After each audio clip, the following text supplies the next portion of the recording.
tayo sa loob ng malaking bahay at malawak na bakuran. Mataas na pader, pinapaligiran at nakabilang mga mamahaling sasakyan.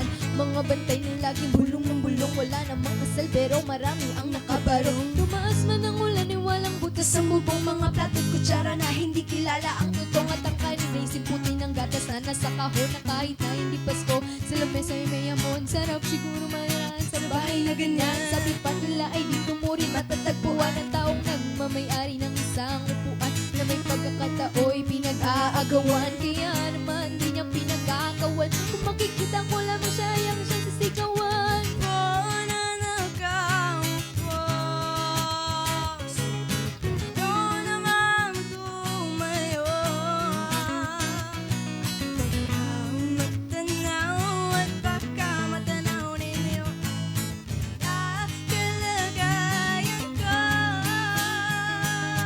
Mawalang galang na po sa taong nakaupo. Alam nyo ba, pantakal ng bigas namin ay di puno. Ang dingding ng bahay namin ay pinagtagpit-tagping yero. Sa gabi ay sobrang init na tumutunaw na yelo na di kayang bilhin upang ilagay sa inom.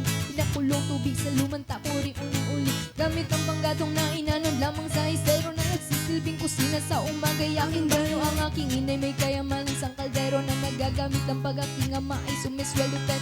Kulang na kulang ba rin, ulang na tuyot asin ang 50 pesos na maghapoy pagkakasyahin. Di ko alam kung talagang maraming harang o mataas lang ang bako doon. Nagbubulag-bulagan lamang ho kayo kahit sa dami ng pera nyo. Walang doktor na makakapagpalinaw na mata nyo. Kaya kung masyadong halaga, bato bato sa langit ang mata ay